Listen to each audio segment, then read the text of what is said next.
Hello and welcome to this first look exploring session looking at the manner of his lordship's entertainment on Michaelmas Day last. A text from 1613 by, not quite, it's ascribed to Thomas Middleton, and I'm not going to deny that.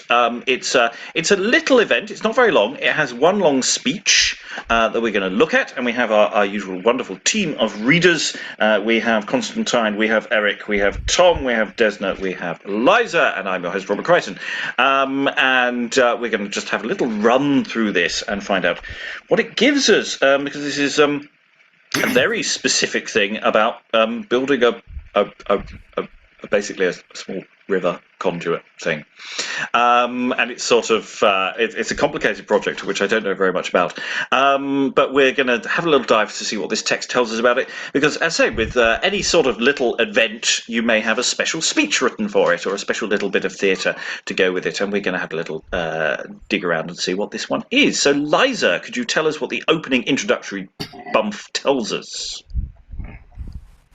The manner of his lordship's entertainment on Michaelmas Day last, being the day of his honourable election, together with the worthy Sir John Swinnerton, Knight, then Lord Mayor, the learned and judicious Sir Henry Montague, Knight, Master Recorder, and many of the right worshipful the aldermen of the city of London, at that most famous and admired work of the running stream, from Amwell Head into the cistern near Islington, being the sole invention, cost, and industry of that worthy Master Hugh Middleton of London, goldsmith, for the general good of the city. Yes, so he's Hugh Middleton, as far as quickly skipping around to find a little bit about him, was working on this major waterworks project, and initially it wasn't very successful, but it was I believe it was about bringing in additional fresh water into the city. So this is an entertainment on for lordships, and it's also about this system, as it were, in place. So we're just going to run through the rest. There isn't much of it. So if our readers can take it away, we'll read it through to the end. Perfection, which is the crown of all inventions, swelling now high with happy welcomes to all the glad well-wishers of her admired maturity, the father and the master of his famous work, expressing thereby both his thankfulness to heaven and his zeal to the city of London, in true joy of heart to see his time, travails, and expenses so successfully greeted. Thus gives entertainment to that honourable assembly. At their first appearing, the warlike music of drums and trumpets liberally beats the air, sounds as progress in battle, for there is no labour that man undertakes but hath a war within itself, and perfection makes the conquest. And no fewer mean onsets of malice, calumnies, and slanders hath this resolved gentleman borne off before his labours were invested with victory, as in this following speech to those honourable auditors then placed upon the mount is more largely related. A troop of labourers, to the number of 60 or upwards, all in green caps alike, bearing in their hands the symbols of their several employments in so great a business, with drums before them, marching twice or thrice about the cistern, orderly present themselves before the mount and after the obeisances. Long have we laboured, long desired and prayed for this great work's perfection, and by the aid of heaven and good men's wishes 'tis at length happily conquered by cost, art and strength. After 5 years' dear expense in days, travail and pains, beside the infinite ways of malice, envy, false suggestions, able to daunt the spirit of mighty ones in wealth and courage, this, a work so rare, only by one man's industry, cost, and care is brought to blessed effect, so much withstood his only aim, the city's general good. And where before many unjust complaints, enviously seated, have oft caused restraints, stops, and great crosses to our master's charge, and the work's hindrance, favour now at large spreads itself open to him, and commends to admiration both his pains and ends. The king's most gracious love, perfection, draws favour from princes and from all applause. Then, worthy magistrates, to whose content, next to the state, all this great care was bent. And for the public good which grace requires, your loves and furtherance chiefly he desires to cherish. These proceedings which may give courage to some that may hereafter live, to practice deeds of goodness and of fame, and gladly light their actions by his name. Clerk of the work, reach me the book to show how many arts from such a labour flow. These lines following are read in the clerk's book. First, here's the overseer, this tried man, an ancient soldier and an artisan. The clerk, next him the mathematician. The master of the timber work takes place. Next after these, the measurer in like case. Bricklayer and engineer, and after those, the borer and the pavior. Then it shows the labourers next. Keeper of Amwell Head, the walkers last.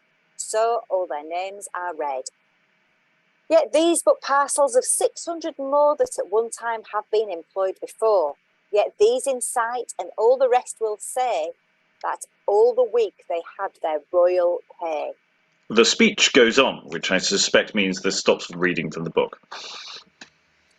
Now for the fruits then, flow forth, precious spring, so long and dearly sought for, and now bring comfort to all that love thee, loudly sing, and with thy crystal murmur struck together, bid all thy true well-wishers welcome hither. At which words the floodgate opens, the stream let into the cistern, drums and trumpets giving it triumphant welcomes, and for the close of this, their honourable entertainment, a peal of chambers. And thus ends this bit of Thomas Middleton.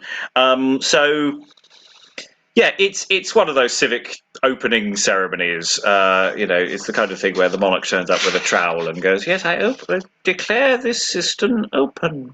And yes, so they open the floodgates. They let water in along the New River, as I think it was known. I say it was a difficult process. It went on for quite a long time. Hugh Middleton struggled with it, I believe, and it was a long project. But it's interesting. We have this troop of labourers. So you have, the working people who, possibly genuinely were the labourers. I mean, I don't know if they just got some people dressed up as labourers rather than the actual labourers. And then you have this speech, and someone has to learn a large percentage of it, but possibly not the bit that's in the clerk's book. I quite like the idea of it. We can expect him to learn 30 lines, but above that, not enough notice for this particular thing. It's a nice bit of verse, actually. I think it's a nice bit from Thomas. It's not the most exciting thing in the universe, but I did like the last 5 lines. I did like will you start the fans, please, kind of quality to it that I quite liked. So they set off some guns as well. I think a peal of chambers, I assume, is more bangs and flashes. So the drums and trumpets. Did we have any mention of music beyond percussion? I don't think we got any mention of that. Yeah. Well, I think they were trumpets, if I'm not mistaken. Oh, the drums and trumpets, yeah. Drums and trumpets. But instead, rather than sort of, triumphant fanfares, it's not like we have sustained atmosphere music or, anything like that. I don't think there's anything like that. Desna.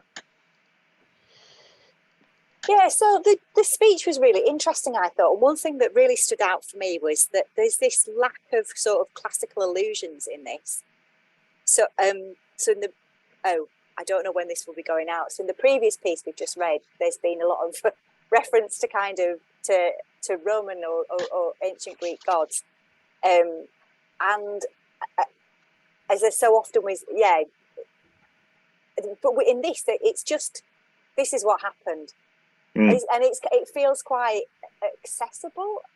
I mean, I just simply can't tell from this distance in time, but it feels like it's pitched really differently, and yeah. Yeah, in the sense that, yes, if this is supposed to be a labourer talking, okay, he's talking in moderately heightened verse, but you're right, he's not doing the same, I am a god and I'm talking about, and here are my references. We've just built a small river, basically. Tom? Yeah, I agree with Desna, but then again, I like Thomas Middleton's writing. I always think it's very tight, very, and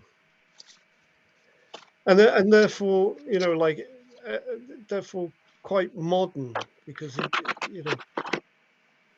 But he does it for me. He's an intelligent writer.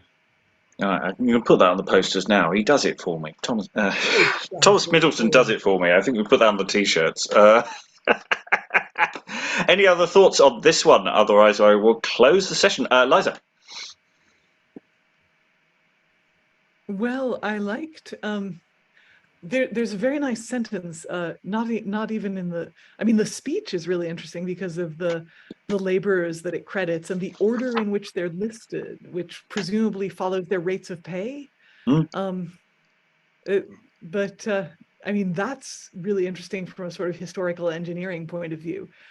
But one thing I liked was before the speech, they said the warlike music of drums and trumpets, and saying that it sounds as proper as in battle. For there is no labor that man undertakes, but hath a war within itself, and perfection makes the conquest. And I think that sentence kind of deserves to be better known. Yeah, I like that. Yeah. I make a note. I like this. It's one of those little events that I just think, how many municipal openings, have through the ages that we had. Do any of them really have this level of attention? I don't think the Elizabeth line got this, did it? The Queen turned up and cut a thing. But did we get a speech from the personification of the rail workers? I don't think we did. Eric. I was gonna mention this how do you call it, aria or song or whatever, funicula. Liza will know this, which was written for funicular something I can't pronounce. Please help me. Yeah, it was no, that's absolutely was the it was written in the Neapolitan dialect, and it was written for a funicular railway that went up there we go. Went up a hill, and it was about how much fun it was to ride the funicular railway, and it was very catchy. More of this kind of thing, let's make our lives fun. Any more for any more? Okay, well, from the pen of Thomas Middleton to the labours of Hugh Middleton, that's it for this little bit of civic activity. All that remains to thank the wonderful readers for their wonderful reading. Thank you very much, everyone, and goodbye.